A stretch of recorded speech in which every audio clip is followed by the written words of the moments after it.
Good evening, everyone, and a very warm welcome to the ongoing series of Ask the Allens. Today's topic is impact of COVID-19 on the marketing industry and the way forward. We have an impressive lineup of alumni experts here as part of our panel and the moderation. We have Mr. Praveen Jaipuriar, Mr. Deepak Saluja, and Mr. Karanveer Mundre, who will be talking about how has the impact of COVID-19 happened on the marketing industry. So over to the panel and the moderator to introduce themselves and start with the topic for the day. Over to you, Karanveer. So hi, thank you, Arvind, and great having everybody here. Marketing is something which I love talking about. I graduated in marketing in '99, and now I run a media company. It's called Atharva Marcom. I'm also it's a media and a PR communications company. I'm also the president of a association based out of London, but I'm the India president. It's called the Branded Content Marketing Association. And I'm also India's oldest. I don't know how many of you listen to podcasts. Podcasts are the new, you can say, communication or the tool. Basically, your audio gets downloaded to your phone in podcasting apps. So I'm India's oldest continuously podcaster, and I started doing this in 2006. So it's around 14 years from around now. So that's a bit of my introduction. A PR guy, a branding guy, and doing all this communication and market and all that kind of thing. So over to Deepak for his introduction. Hi, everybody. Myself, Deepak Saluja. I've been a batch of 98. I have a diverse set of experience over almost 2 decades, worked across multiple sectors, right, ranging from FMCG to advertising to fashion retail, banking, and now with asset management. Career encompassed both sales and marketing roles, currently with UTI Mutual Fund as their Executive Vice President Marketing, overlooking the brand, channel marketing, product, and investor education. And happy to join in today's session and share my thoughts. Hi everyone, I am Praveen Jaipuriar. I graduated in 1997, and for the last 22 odd years, I have been doing marketing and business, largely and mostly into FMCG categories. I have been with Dabur for 16 long years, and I've handled most of their categories. I've worked on brands like Dabur Chyawanprash, Amla Hair Oil, Vatika, Real Juices, and almost everything in Dabur. And then now I am associated with a company called Continental Coffee. So I'm brewing coffee these days. Continental Coffee is probably world's largest private label manufacturer of coffee. And it's like, in terms of capacity, the second largest manufacturer after Nescafe across the globe. And it's only just that we have started doing B2C business. So that's what, I've been here for. So in short, that's what I have done. And happy to be here amongst all of you, and would love to share my thoughts on the current topic and situation. Great. So, I thought we can start this whole discussion. So we all have been affected by this thing called the corona, and it's not the beer. Unfortunately, it's a lockdown, and we've all been told to stay at home, and this is not something. This is for the first time actually. The whole world has come together. So earlier, it was okay. There's a problem in India. There's a problem in a city. There's a problem in a territory. This is the first time that we have actually. It's actually like the World War. For the first time after maybe Second World War, there's a common event which is affecting everyone. So one of the things which we have been discussing is that in each of our sectors, I have been looking at it for instance, in each of our sectors, whether it is automobiles, whether it is real estate, how is it going to affect, or is it going to have a long-term effect? How has it affected things till now? And what do you think is the long-term effect of this kind of psychological, social change that has impacted the society? Deepak, maybe start with you. Okay, yeah, I completely agree. The current pandemic has put things to a stop. We do see across the globe, in some sense, all industries, all sectors on a slowdown or on a shutdown path. Uh, but like history repeats itself, things will. I mean, today a pandemic, tomorrow a recession for some other reason. I think uh, the world is interconnected, and economies have always proven to bounce back. Yes, there is going to be a new normal that will get carved out of this experience, whether it's in terms of social distancing. But if you see, even in today's time, certain sectors are seeing a huge surge. So if you look at it from the essential services in terms of consumptions, you still have people going out and purchasing the essential goods on the FMCG side, which seems to be on an all-time high. The other piece is on the because you're homebound and you have no way of expressing yourself, entertainment has seen a huge surge. So digital entertainment sources, the OTT platforms, have gone to a all-time high on subscription. Brands have started adjusting to the current situation and ensuring that they have a certain amount of continuity. In my own sectors, which is investment, we were quick to respond. We went about activating all our digital assets to get down to making it as a seamless experience for consumers. We went and over communicated, so investors who are looking at liquidity in the time of crisis could have access to their funds. People who wanted to, who were avid investors and were looking at increasing their investment, taking into account their long-term goals, were seamlessly allowed to invest through the digital assets.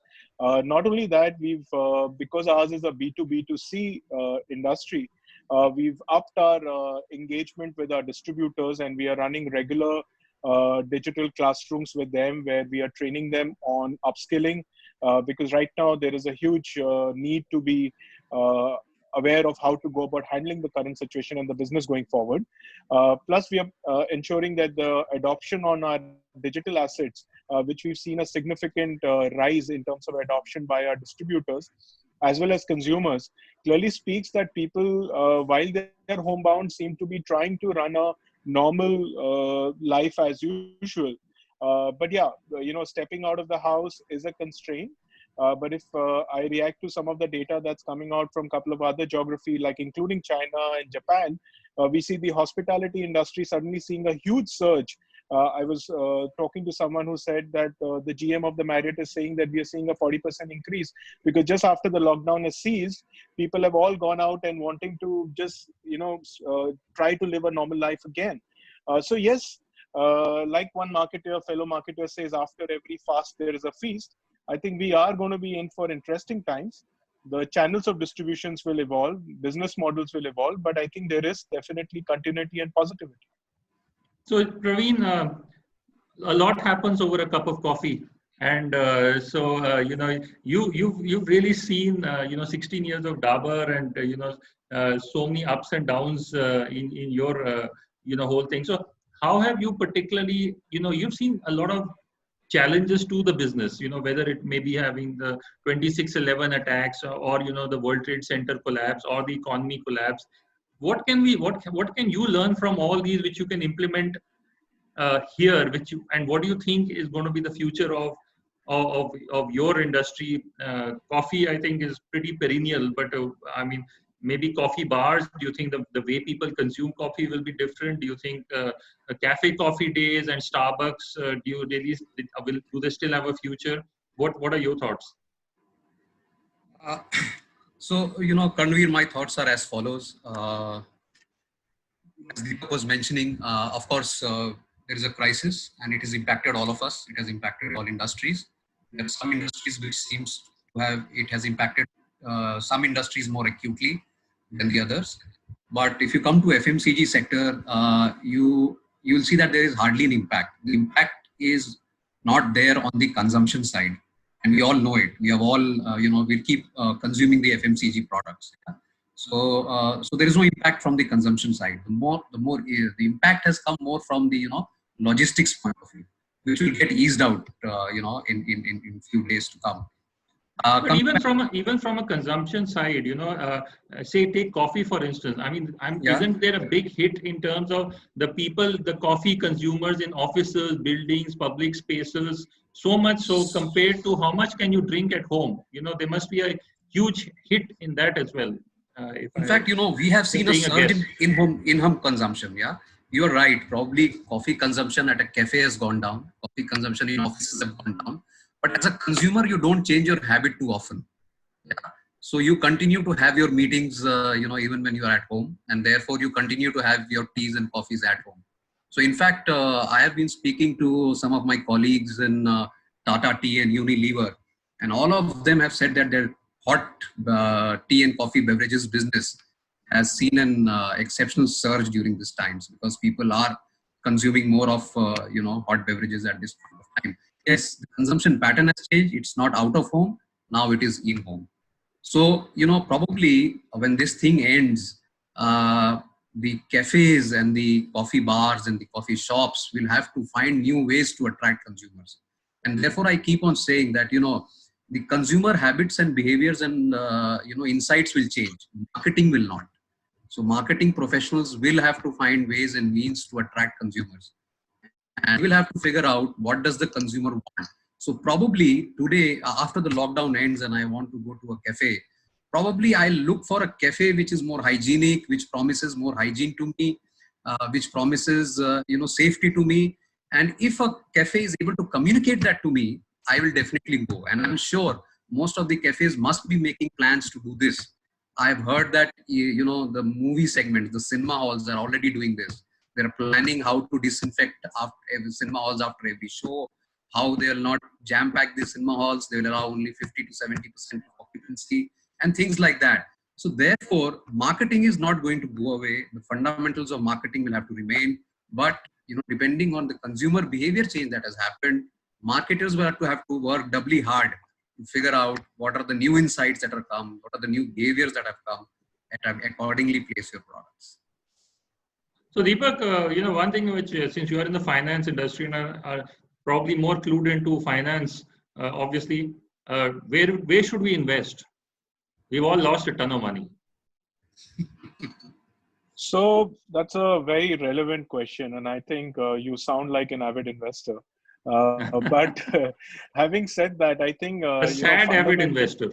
Yeah. The fundamentally, I think for a category like ours, we have realized that the inertia is so overpowering that people's decision around money management and investment is still at a very base zero.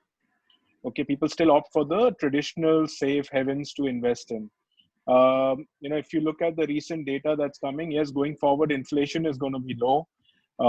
There is obviously RBI announcing the cuts, and the savings rate is dropped to almost 2.75. So the traditional choices of investment, which have been the leaving money unutilized in savings account or fixed deposit, I think people may have to really take a hard look at those decisions, because going forward, the lesson that one learns from this experience is that calamities or change in environment doesn't come announced. Things can change, at a whiff. We are so connected as a world economies that if something happens in any part of the world, it starts impacting the other. So if you're looking at building your goals and looking at investment, I think one has to, in this current time, there is no better, I would rather say better time to start if you're a first time investor. And the advantage of a mutual fund, though, I'm from the category, and that's more from a very honest personal view, is that you rationalize your investment using the various avenues to invest in mutual fund, because it de-risks you by ensuring you have a spread across multiple companies rather than one single company. Currently, even some of the very good blue chips are available at an all-time low. So people have to take that call. But yes, what we are seeing as a chatter, because work has not stopped for us while we are working from home.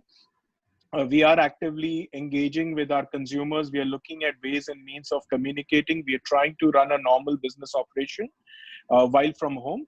The chatter on the ground from our tools on listening still says people are searching for avenues of investment. The most commonly searched word is index fund. The most common search is around SIP. So yes, even in this pandemic, the investment searches are still very much all-time high. And that is where we are building a relatable connect to investors, both potential and existing.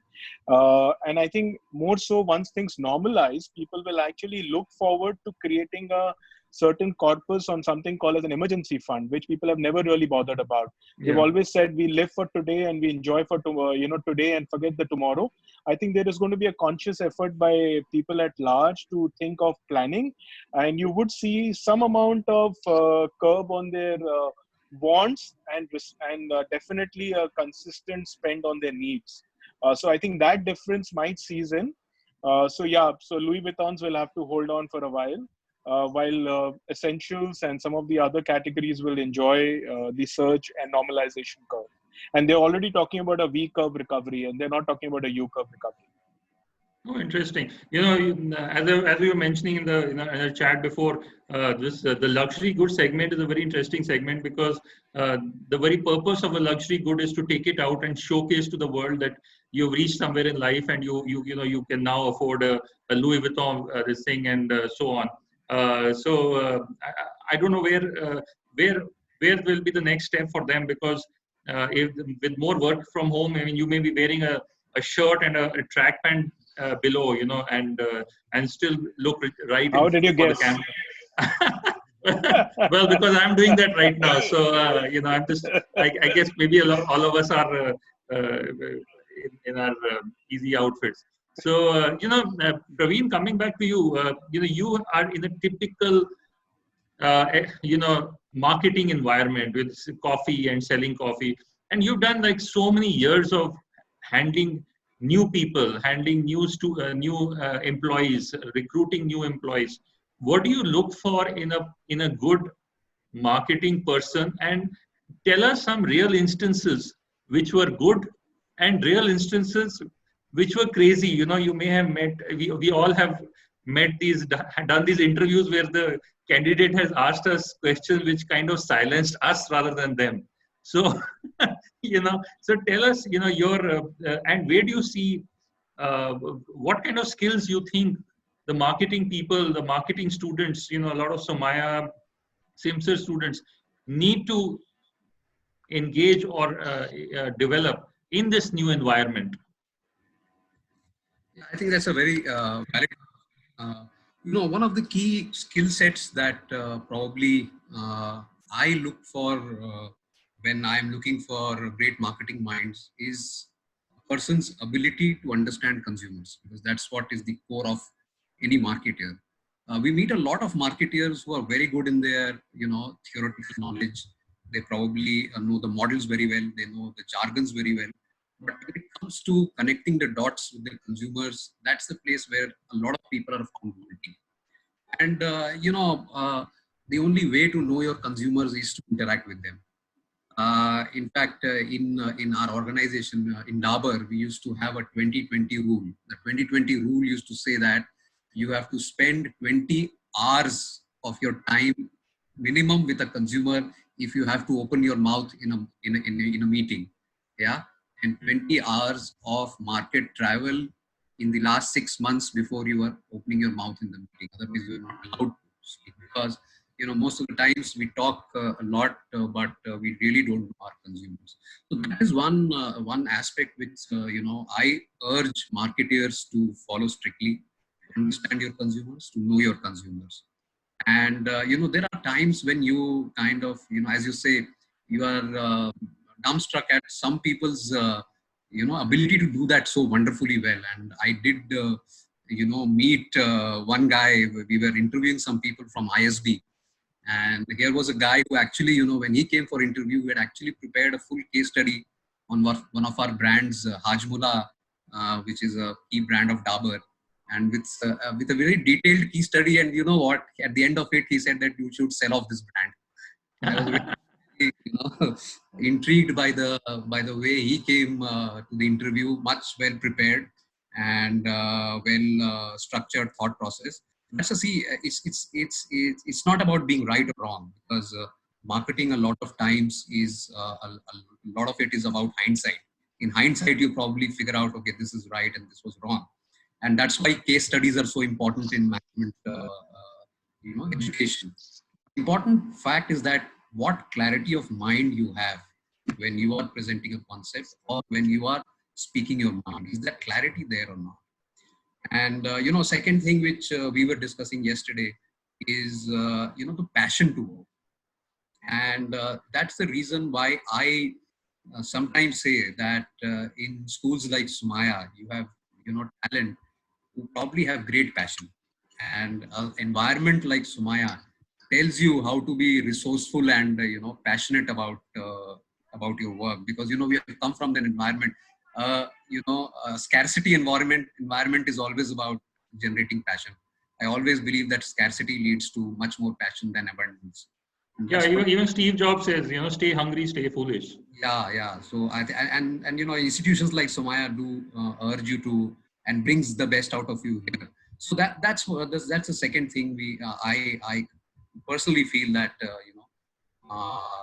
young students should imbibe in themselves. And Deepak, what have your learnings been out of hiring? What kind of people do you like to hire, and what have been the positive and the negatives, and some kind of advice that people need to hear, or the new marketeers, the younger marketeers, need to hear? So I think I kind of relate to what Praveen has said, because when I was passing out from this campus, I was fortunate enough to start my career with an FMCG Pepsi. And I still go back to my root learning, because if I was not with Pepsi, I think a lot of fundamental understanding of ground realities wouldn't have seeped in. I would have sat on my on my high horse pedestal and assumed the world to be the way I would consider the world to behave. Today, more so, when I look at any of my initiatives, I'm always thinking from a context of how does it impact the business? How do I really build a traction point that can act either as a foot in the door strategy or enable to create enough pull for the consumer to react to the brand in that sense. Amongst the candidates or people in the current generation, I think they're very fortunate, firstly. We were joking yesterday and again today before we started the session what kind of resources we had at the campus. We were limited to probably a handful, or maybe limited to one or two machines, where we all used to queue up outside the computer lab, and we used to get barely 15 minutes. And in that 15 minutes, the only sound that I remember was the TCP/IP sound of connectivity.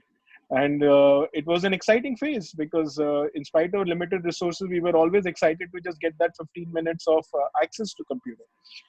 Resources were not like the way it is today. People have enough and umpteen resource, and that's doesn't go for only MBA. I think our basic education level also from a schooling, you have enough and more content available for you to further enhance. I think what's critical in besides the fact that you access them is the ability to accept that you are a learner for life today. You cannot sit back and say that because I'm in MBA, I deserve a job. You can't come with those privileges. I think that's something which is very critical. And at times when we interview candidates, we see this whole approach on life being, because I've just passed out an MBA, I deserve an XYZ benefit of my stature.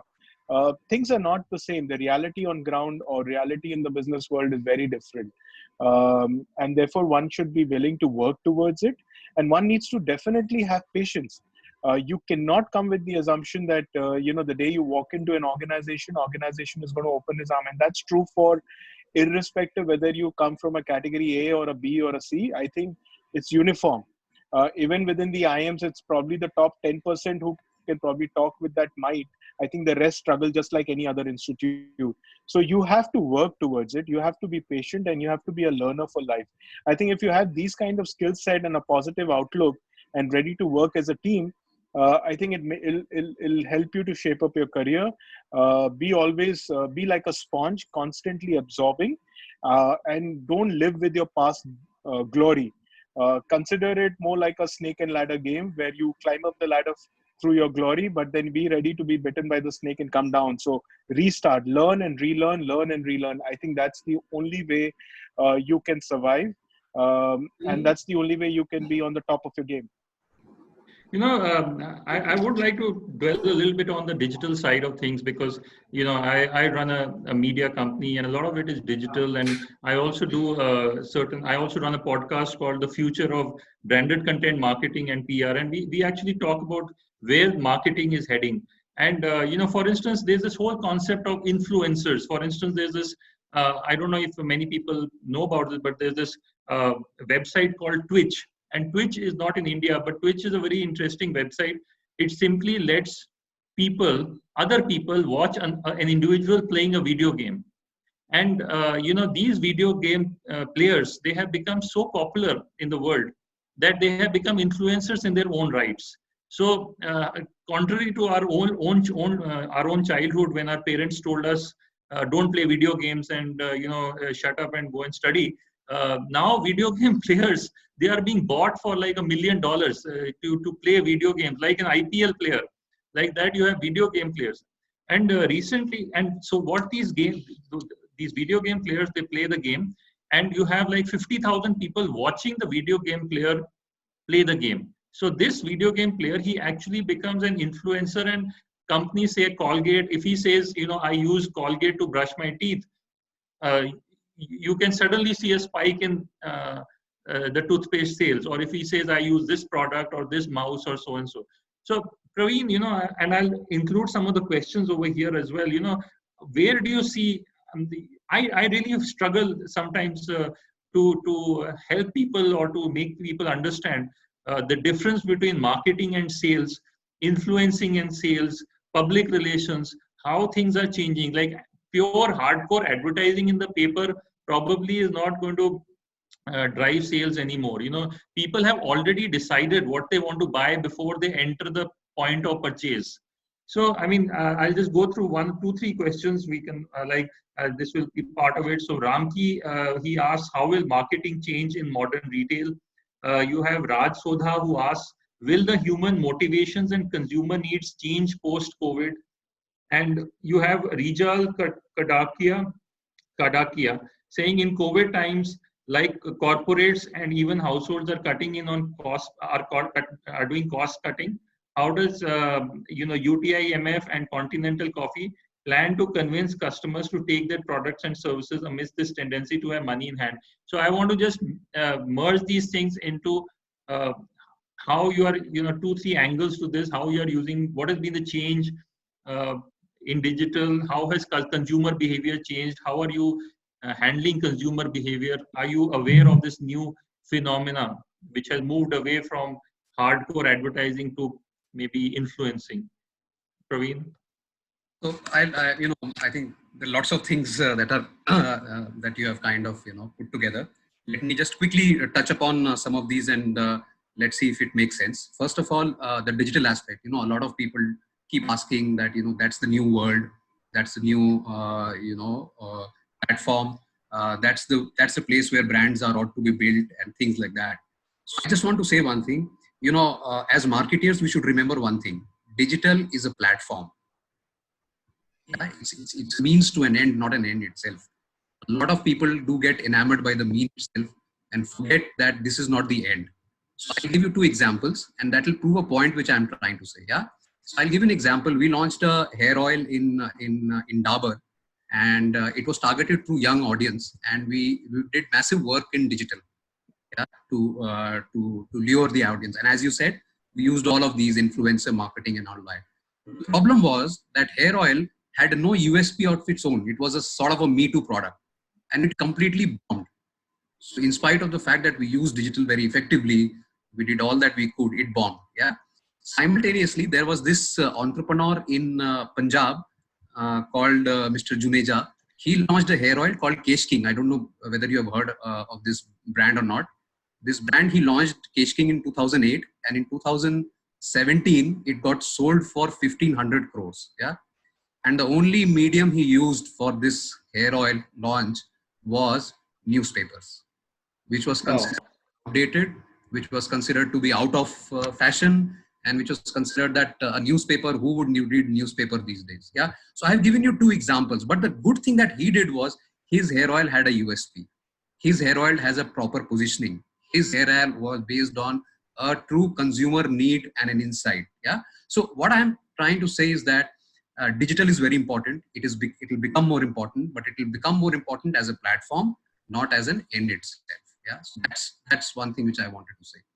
Second thing, coming on to the questions, I think yes, the consumer behavior is going to change. The consumer insights is going to change, and therefore, as marketers, we have to think differently to make people serve our products. Yeah.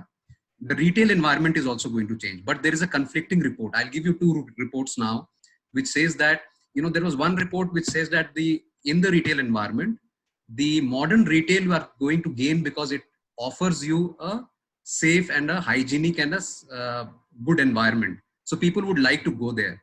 But I just read a report by Nielsen today, which says that 20% of the people want to go back to their Kirana shops because in these difficult times, he was the guy who was helping him out. He was the guy who had the stocks better stocking SKUs, and he was the guy who could get him the stocks which he was not getting at modern retail. So these kinds of views are coming. We'll have to wait and watch which segment benefits. But my thing is that the Kiranas are going to be back because they are also learning the aspects of hygiene much better. You can now see the Kirana shop owners wearing masks and delivering products and things like that. Yeah? So that's on the retail side. Now coming on to, let's say, specifically to Continental Coffee, somebody asked that, with the changing consumer behavior, what do you think and how do you think Continental Coffee will behave differently to these consumers or talk to these consumers? Definitely. So what is going to happen is the coffee experiences which people were looking to have in the cafes will now look to have same experiences at their homes. So as Continental Coffee, probably I will have to deliver a cappuccino or a mocha at home. Yeah. So what we are doing is we are introducing products, and we probably already have introduced premixes coffees, which probably you can, have it at home. And we have got flavors like cappuccino, mocha, caramel, vanilla, and all that, so that you get your cafe experiences at home. So the brand Continental Coffee is now looking at consumer insights differently and saying if consumer is not going to go out, but he still will crave for a good cup of coffee. So how can I deliver that good cup of coffee at his home? So these are some of the works that we have already started doing. And also for the regular products, can I communicate to consumers that my products are, probably not, goes through a, complete hygiene process. It's not hand touched. It's not contaminated, because these are the safety features for every brand and the product. Consumers will now be very, very, specific about.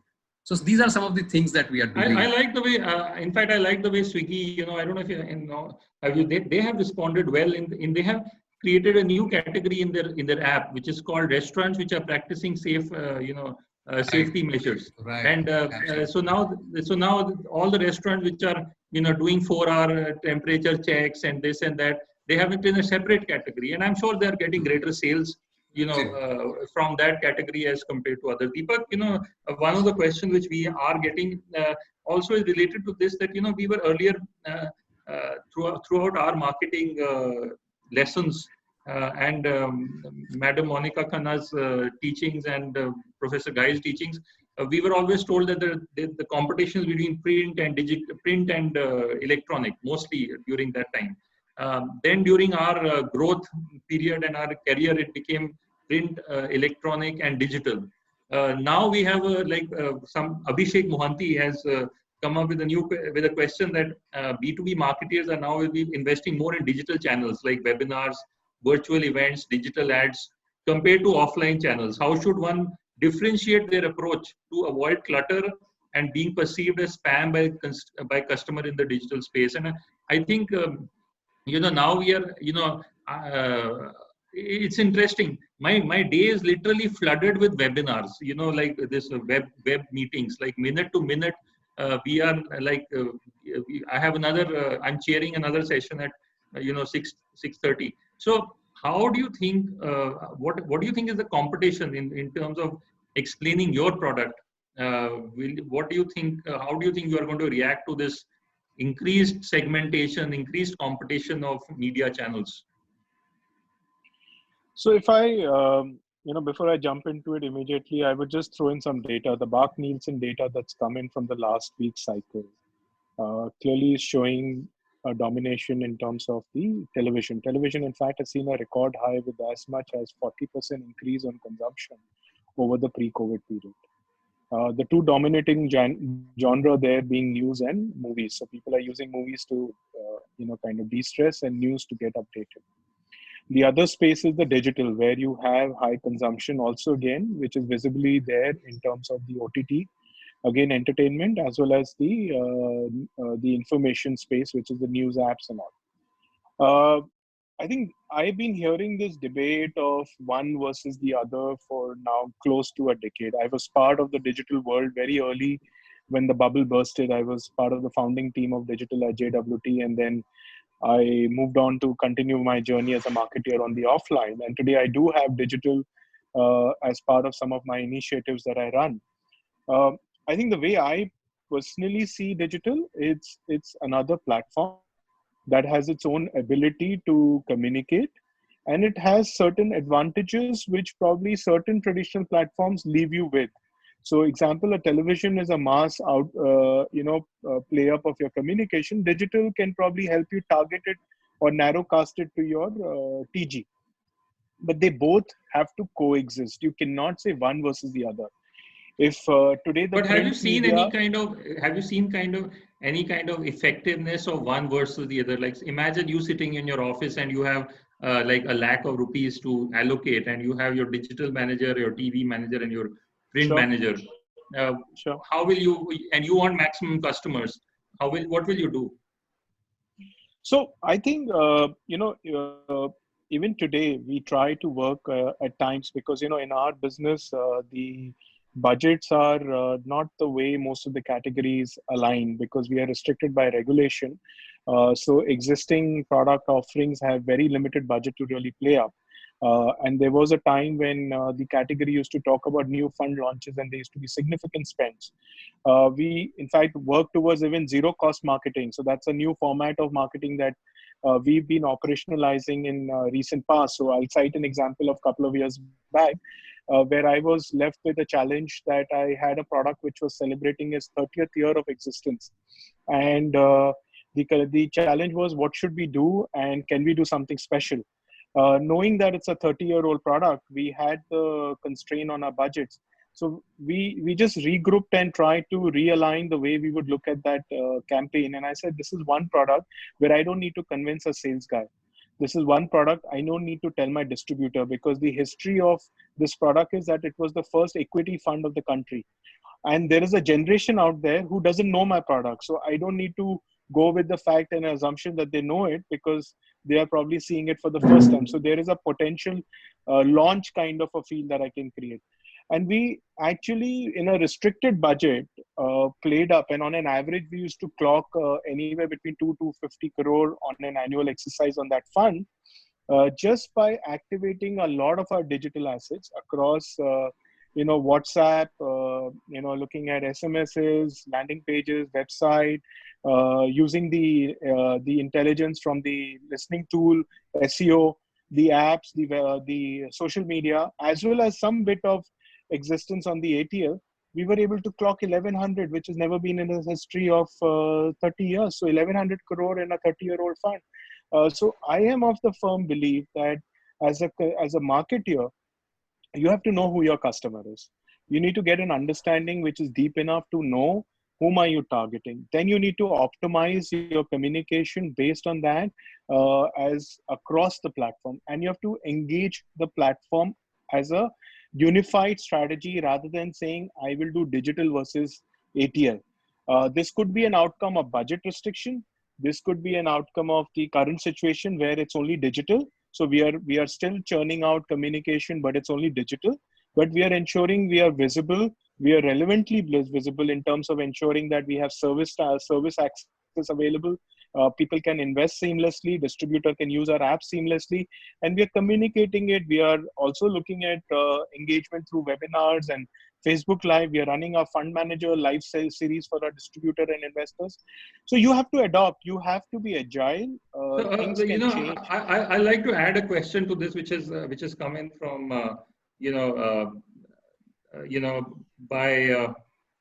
by Aditya Gupta and also by Deep batch of 2005, who say that how will the companies cope with face-to-face roles?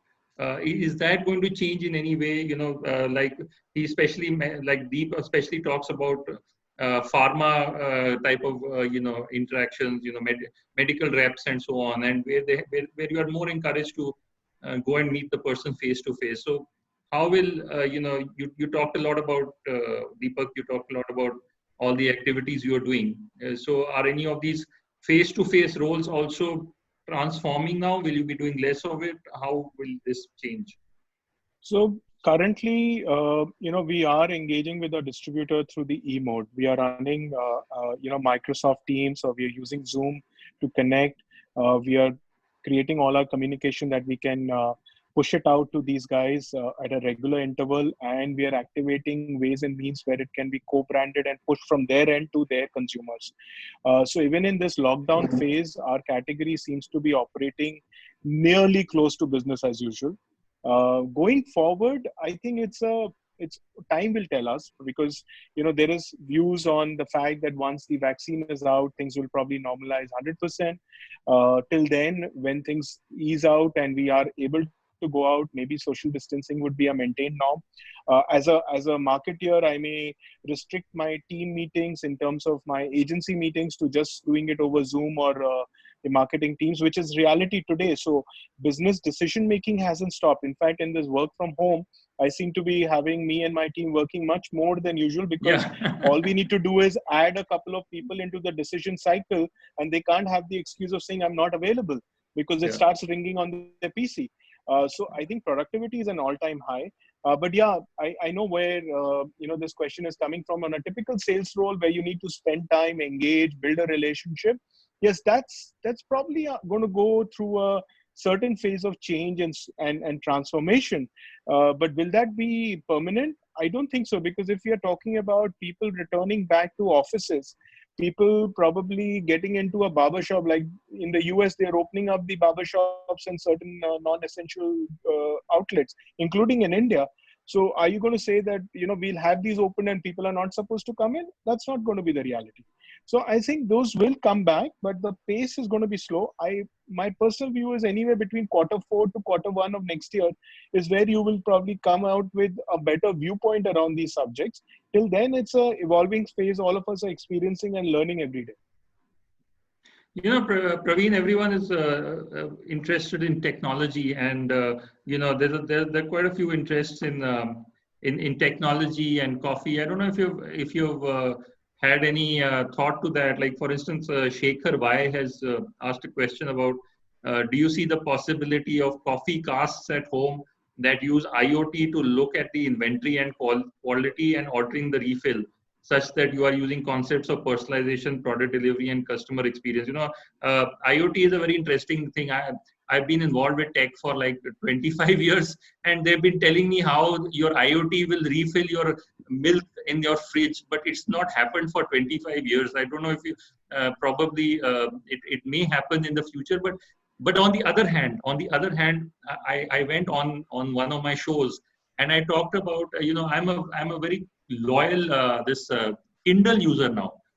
So I have some 300 books, and just after my Somaya time, I used to give talks on about the internet, and I said 2 products will never do well on the internet at that time, I thought. And one was books, because I thought that everybody will want the feeling of a page. And the other I thought was fresh fruit and vegetables, which because I thought everyone wants to see the fruit and the vegetable before buying. So both have.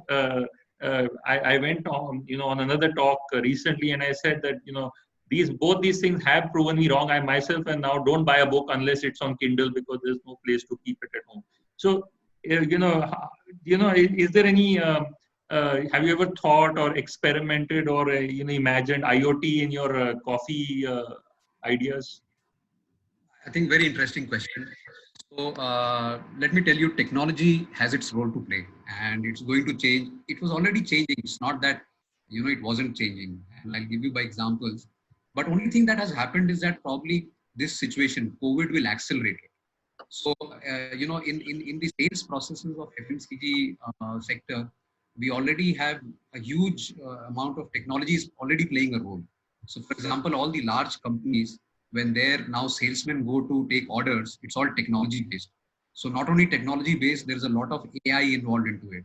So when he's going to the outlet, he already gets a notification that this outlet probably has these stocks and is run out of these stocks. So his sales pitch becomes that much more easier, which is absolutely was not possible till the time technology came in. Now this technology is getting transferred into customers and consumers. So IoT thing that you talked about, interestingly, even before COVID, we started developing coffee machines with IoT. In probably 3 months, 4 months time, we'll be ready with coffee machines. But this was largely for corporates, so that when we or in an institution. So when the beans in the coffee goes, below jisko kehte hain reserve, below the reserve, that gives you an indication that that bean has to be replaced, and your sales efficiency or the call efficiency becomes that much more better. And definitely this is going to get transferred into homes. So if homes are going to use coffee machines for dispensing coffee for themselves, IoT is a technology which is going to stay here. And as you said, even I was a non-believer 20 years ago. When 20 people talked about the GPS system in India, I told that this is not going to work, because in India, just roll down the window and ask the pan wala, where is this gully or where is this road? So this may work in US where you don't have access to people, but here it won't work. But today, imagine a life without GPS. So I completely agree with you. Technology is here to stay, and probably COVID will accelerate our need for technology, and the corporates will work towards it. I must add to that, or Deepak, do you think that the skills that today's marketeers need are different? Because when I say 20 years ago, story writing or writing well in good English was just one side, something which if you were good at, you were considered a pansy in Somaya, or one of those people who came from good English speaking schools. But today, a good story writer on I work a lot on LinkedIn, and in fact I'm a world record holder. Is a stupid record to have, but the most viral post ever on LinkedIn has been, I've written it, and it is right now at 1.8 million views. And it's amazing. I just wrote something about about the health and society and life and things like that. You can have a look on my thing, but it just went viral. So do you think that we need to, apart from calculate, earlier it was all about being a good calculator or a good Excel person or a good analyzer, but do you think being a good storyteller or a writer, I mean, do we need to actually bring different skills into marketing as a marketeer? I think marketing was always about storytelling. Right? So it's nothing, it's not like it's a required skill in today's time and wasn't required then. Because you always had to build your stories around your consumer needs and wants. And that's where I repeat myself by saying that, ear to the ground is extremely critical. Engaging with your consumer, networking, talking to your sales channel or your consumer, like to build sharper insights, will be an ongoing ask. And today the trend is that content marketing is just a label being attached to the same storytelling. So you're still telling the story, but you're being conscious under a label called as content marketing. I incepted a couple of content marketing initiative way back in the 90s when I was with a fashion retail brand in Esprit, when I was steering marketing for Esprit. And then I went on to do a similar exercise with SME in ICICI Bank called SME Dialogue. And today Swatantra is a flagship platform of ours, which I run. And we are constantly trying to move from a direct sale to basically carve out stories around why a consumer has a need. and building pieces of communication where you're relating back to the situation. So today it may be COVID, tomorrow it could be surgical strike.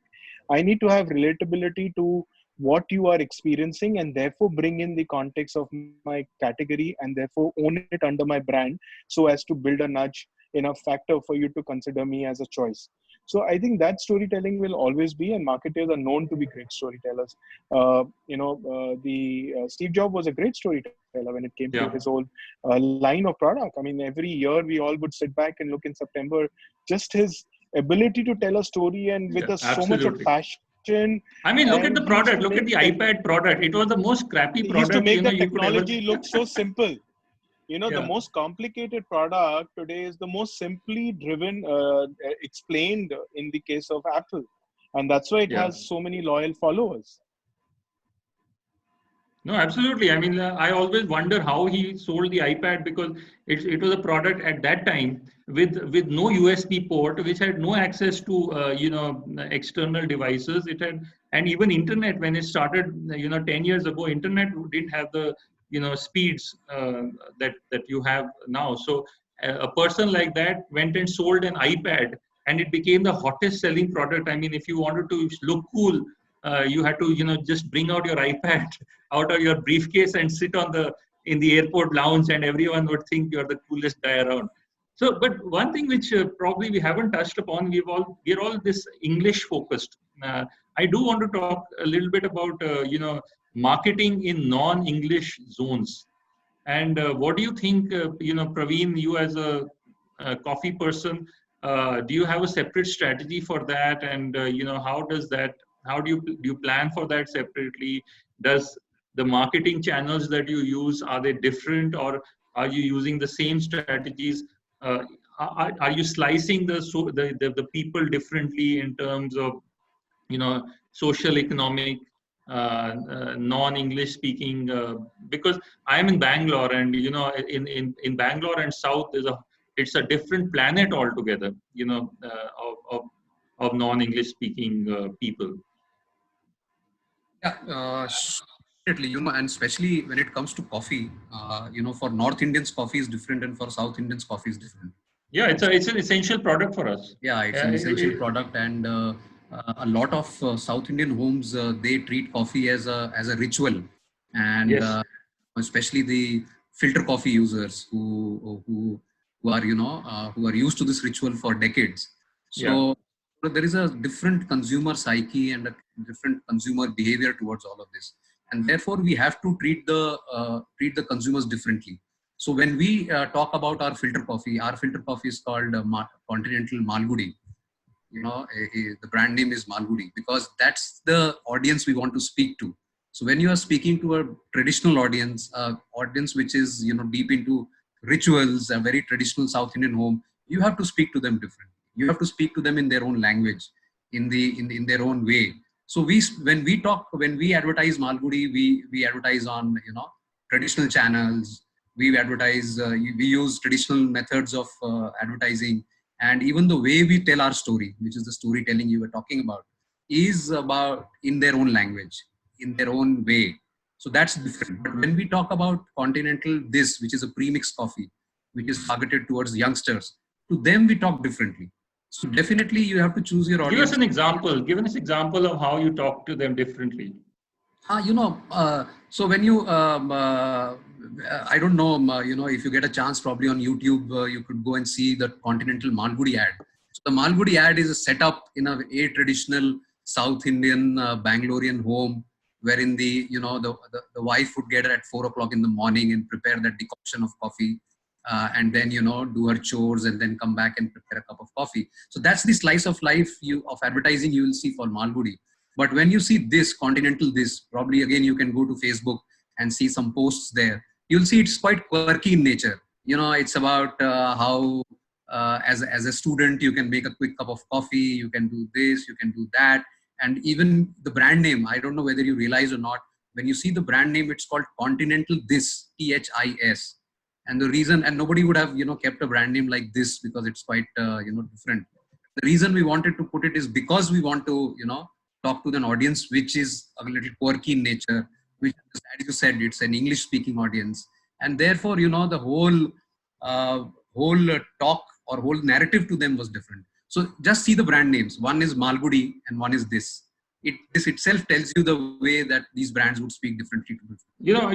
I'll add a question over here, which has come from Neha Sarkar. But she says, how does Continental Coffee thinking of competing with already established online delivery platforms like McCafe? Neha, maybe Praveen could answer it, but let me tell you, in Bangalore, coffee is a religion. Like cricket is a religion in India. So as you go south, coffee becomes a religion. And I don't know if you've heard that there's a concept called chicory in the coffee. Chicory, CHICORY. And some people want more chicory, some people want less, and there's an entire heated discussion in many people that which one is better, and each one wants to prove. So coffee is not as simple as going into McDonald's and ordering a Slurpee, this thing. And here it is served. I don't know where you are from, Neha, but in Bangalore it is, and south you'll find, even on the highway.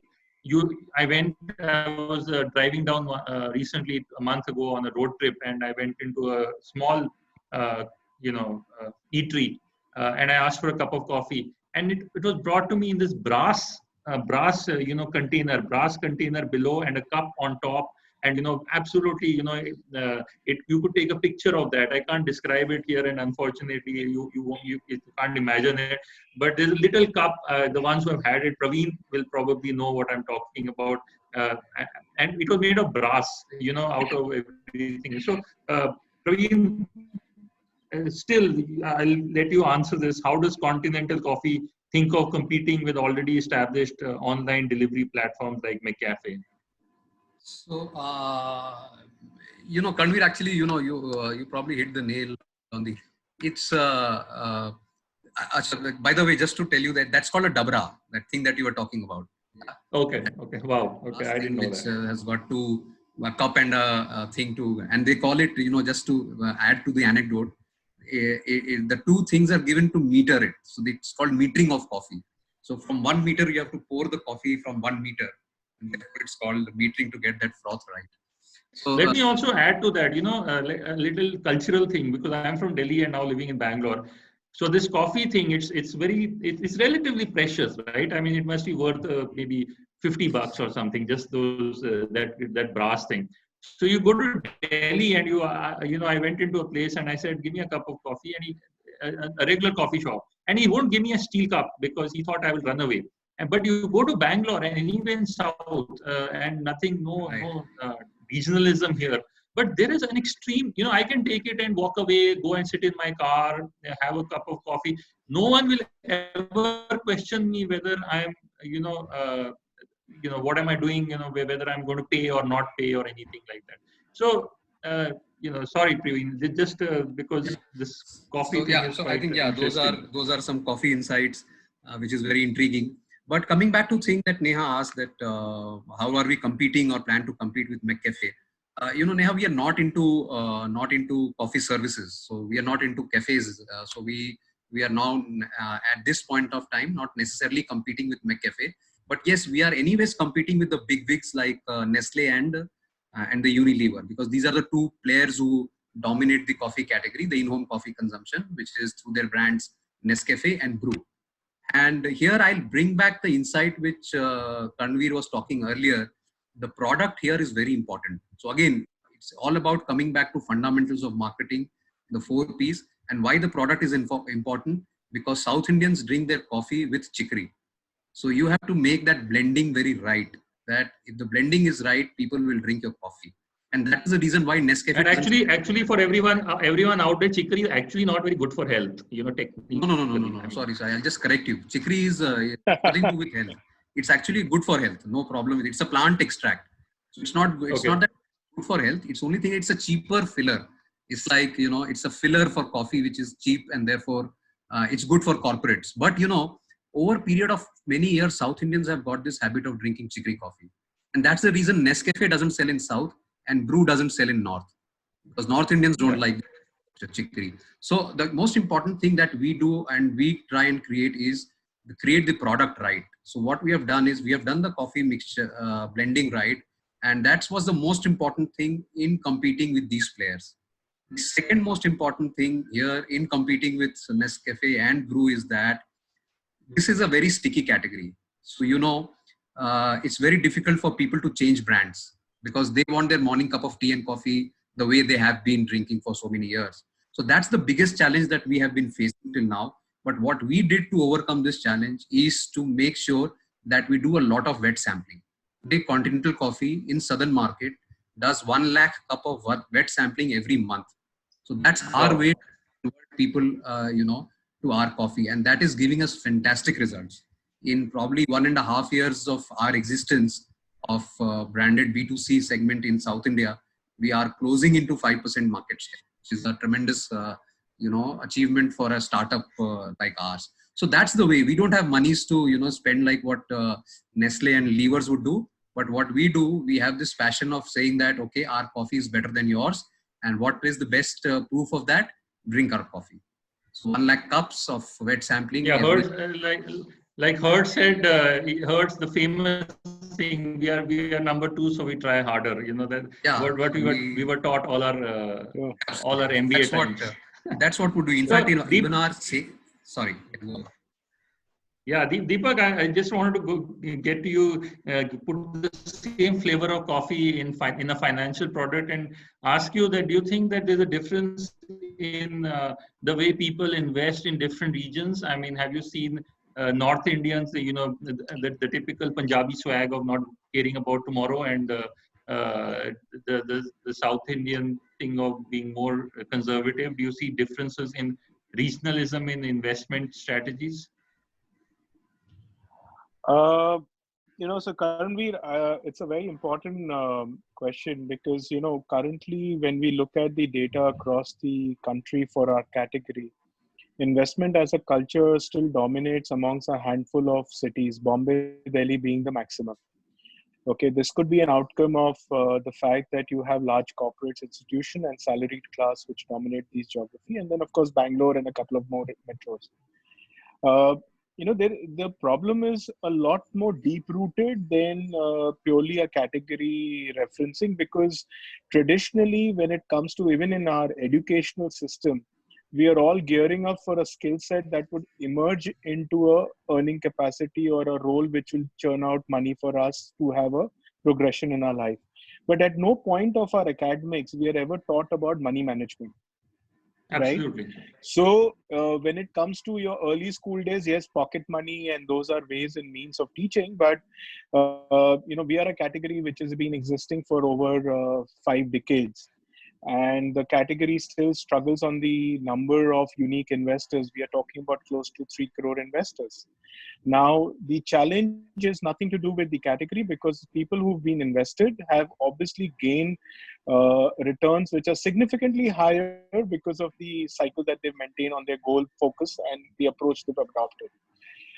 The influence for a lot of investors today is their immediate surroundings, whether it could be the parental influence, it could be if you're married, the husband in the house, or it could be friends when you start your first job. And, the irony is that you work so hard starting from your first, job. The context is restricted to end of the year कि boss को कैसे हम खुश रखें और 10% increment ले लें. And whether I should stick around longer than my boss or should I work overnight and my boss will see me happy and give me, I think that's all bullshit. If you actually look at money management as with an area of interest and dwell on it, you will land up earning an increment which is upwards of 20-25%, and that 5% will look nothing in front of you. The point is, when do you start and do you want to start? I think there is nothing called as a free lunch. You can't sit at the fringe and say, yeah, I've been thinking about it. Today you're in a lockdown. Can you get out of it? No, because the cops will come and hit me. Tomorrow, when a situation like this happens and you do not have money, are you going to be able to get essentials? No, because today things are being charged at premium. Supply chains are affected. So if you have evolving goals, which is coming from, the push button mobile phones to the latest iPhone, mode of travel shifting from, in the ancient days from bullock cart cycles to airplanes and hyperloops tomorrow, then your decision around investment has to be an ownership that you take. And nothing comes with a guarantee. You do not have a guarantee. The lockdown is opening on May 3rd. Do you have a guarantee? You don't have a guarantee. So you have to culturally take ownership and do something about it. If that happens, then you will see a uniformity. But yes, like you rightly said, are they regional? Yes, you see in South, there is a stronger adoption to gold because culturally that dominates the choice amongst the segment. Even in the North India, gold tends to be a reference point. But a significant amount of money in India is still blocked in inflation negative asset classes, which could be in fixed deposits, could be in your savings account, and you just don't do. You start your journey of investment with insurance policies whose role is supposed to insure you. You'll end up using it as investment policies. I think the people are not really taking that effort, and I think educational institute need to play an active role, especially the MBA. And I think we are actively now talking to campuses and saying, at least in your second year, when you're gearing up to put this guy out in the market, allow us to come and educate him. And our Swatantra platform is the biggest and the first investor education which exists in 14 papers in 8 languages. So yes, we are doing regional content, which appears in all the leading papers. So name the paper right from Times of India to Hindu to ABP to Lokmat, it's there. We have a radio show which runs Monday to Friday on Radio 1 with 5 stations playing up. We have Facebook Live. We're going very soon live on television when things normalize. So we've been doing an active engagement from a context of category build-up so that investors are educated. And we are running our web IAPs now with colleges, and we're talking to colleges and running it for the students where we can educate them through the EIAP routes where we educate them how to go about it. But it's critical. And I think regionalization to an extent has, and we do regional, a lot of our content, our insight. If I may be allowed, I will just refer to an anecdote of my experience back in ICICI. We were faced with a challenge that our model of acquisition used to be in terms of a feet on street who would go knocking the counters. And I think all of us have gone through a journey where credit card guys approach us or call us and we say, we are not interested. And that was the typical approach on a Me Too product offering of a current account, and where the role of the guy was to go to every market territory and knock on the door and offer him the product. Just diverging a little, but giving you a regionalization reference, the challenge for us was how do we get a foot in the door? And it was the time of the year where we were approaching the end of the year. And I think Perk or KitKat had launched a mini chocolate. And what me and my team came together was with an insight that, okay, what do we really need to help these guys with? We need to get them to engage. That's the ask. My sales guy needs to have a foot in the door. Now, what are the others doing? In a day, 6 guys walk on the street and say, can I tell you about current account? And before he knows the brand or the category, it shoos him away. I am not relevant. I'm not a Kirana supplier that he will allow me to come in. So how do I do it?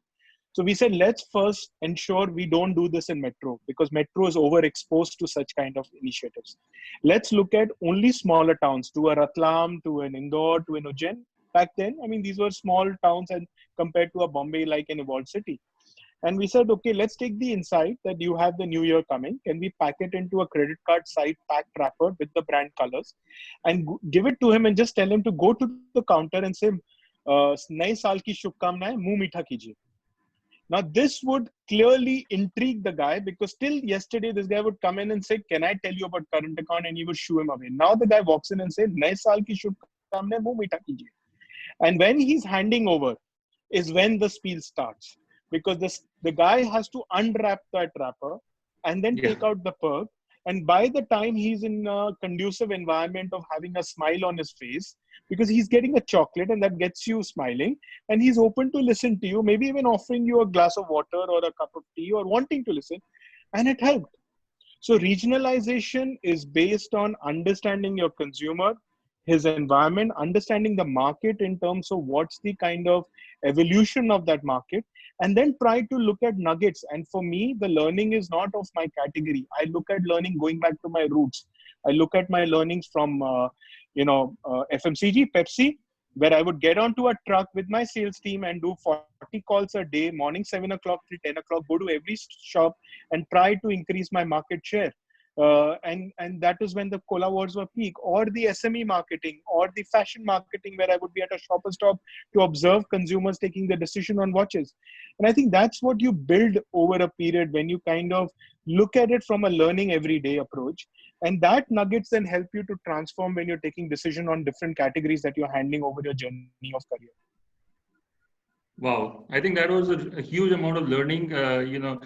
We all started off with this whole discussion on will Corona change, and I think this experience will change to some extent, but we all generally feel that the basic principles of marketing probably remain the same. The fact that we all eat food, whether it was 10,000 years ago or today, the food we all eat food. That concept hasn't changed. We all drink water. That concept hasn't changed. The fact that we may have eaten food 10,000 years ago, plucking it from the tree, and now we have a Swiggy which we press. Our tree has become the Swiggy or the Zomato. So probably the processes will change to some extent. There will be a more work from home. There will be a more you won't have to go directly on the ground for certain tasks. But generally, the 4 P's of marketing, or the some of the things that Kotler taught us in our years of schooling at Somaya and at Simsar, I think they will not change and haven't changed into the future. So that's what I think. Any final words from Praveen or Deepak about on the topic of will Corona or these times, will it have? Did we miss out anything, Praveen? I think probably we covered things, and I think you probably were able to kind of cover most of the questions that people had asked. You have rightly summarized it at well, that fundamentals won't change. Probably there were certain insights that were already working, which will accelerated. Some of them will get decelerated post-COVID. The most important thing is that these are uncertain times. We don't know what will happen in future. But what we have seen in the past is that we have seen some pandemics like these, and post which things do come back to normal. I'm an eternal optimist. I had written a paper on an alternate way forward, and I believe that even things like hospitality sector and all that will come back. I was just speaking to somebody and said that India has 2 marriage seasons. This one is gone for a toss. So there's hordes of people waiting to get married, and in come September, October times when that will happen, that will give a huge boost to the hospitality sector as well. So things will jump back to normal. That's my view, and we have to wait and tide this time. And yes, as I loved a comment. I loved a comment by Hira Nadani, who said that the housing sector will bounce back because people have had so many arguments in their home that a lot of people will want to move out once the lockdown shuts. There's always I don't relate to his optimism, but the sector needs a boost, but that can't be the reason. Great. So with that, I close this session. Arvind, if you are there, over to you, and all over. I let you take the floor. Thank you, Karanveer. A very insightful session by our astute panelists, and a very thoughtful moderation as well. Largely, you guys covered almost everything that we wanted to know in terms of marketing. If any of the participants still have any questions, do let us know. We'll try and put you in touch with the panelist or the moderator, and they would be happy to answer your queries. Thanks a lot, Praveen, Deepak, and Karanveer. Thanks a lot.